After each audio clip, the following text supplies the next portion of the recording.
حصول اولاد کی۔ شادی کے بعد عموماً دل میں خواہش پیدا ہو ہی جاتی ہے کہ اللہ پاک مجھے اولاد کی نعمت سے نوازے۔ دیکھیے، اولاد اللہ تبارک و تعالیٰ کی بہت عظیم نعمت ہے۔ اب کسی کے دل میں بیٹے کی خواہش ہوتی ہے تو کسی کے دل میں بیٹی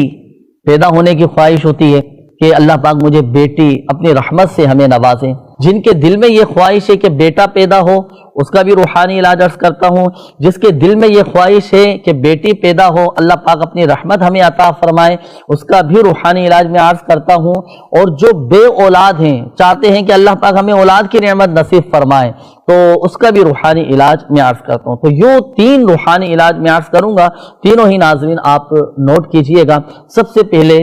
بیٹے کا روحانی علاج، میرے شیخ طریقت امیر اہل سنت دامت برکاتہم العالیہ نے مدنی پنسورہ میں یہ وظیفہ ارشاد فرمایا ہے کہ جو کوئی ہر جمعہ کو 10 مرتبہ یا بارئو یہ پڑھ لیا کرے اللہ پاک اسے نیک بیٹا عطا کرے گا۔ تو جو اولاد نبینہ کے خواہش مند ہیں تو ہر جمعہ کو 10 مرتبہ یا بارئو پڑھ لیا کریں، اللہ پاک نیک بیٹا عطا کرے گا۔ اب جس کے دل میں خواہش ہے بیٹی کی کہ اللہ پاک مجھے اپنی رحمت سے نوازے، رحمت عطا فرمائے، تو یہ وظیفہ بھی نوٹ کیجئے گا کہ 5 فرض نماز کے بعد، فجر کے 2 فرض ادا کرنے کے بعد، ظہر کے 4 فرض ادا کرنے کے بعد، اسی طرح عصر کے 4 فرض، مغرب کے 3 فرض اور عشاء کے 4 فرض، یعنی 5 فرض نمازوں کے ادا کرنے کے بعد 11 مرتبہ قرآن پاک کی یہ آیت مبارکہ بسم اللہ الرحمن الرحیم رب هب لی من الصالحین، یہ 11 مرتبہ پڑھنا ہے اول اور آخر درود پاک کے ساتھ۔ اللہ پاک اسے بیٹی عطا فرمائے گا۔ اب آئیے حصول اولاد کا روحانی علاج، جو بے اولاد ہیں وہ چاہتے ہیں کہ اللہ پاک بس اولاد کی نعمت ہمیں نصیب فرمائے، تو دعائے ابراہیم، اللہ اکبر، حضرت سیدنا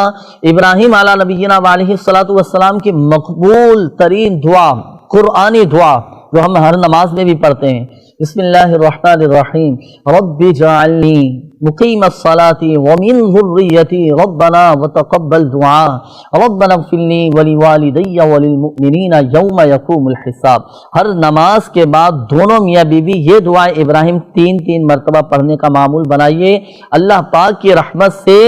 اللہ پاک کے فضل سے صاحب اولاد ہو جائیں۔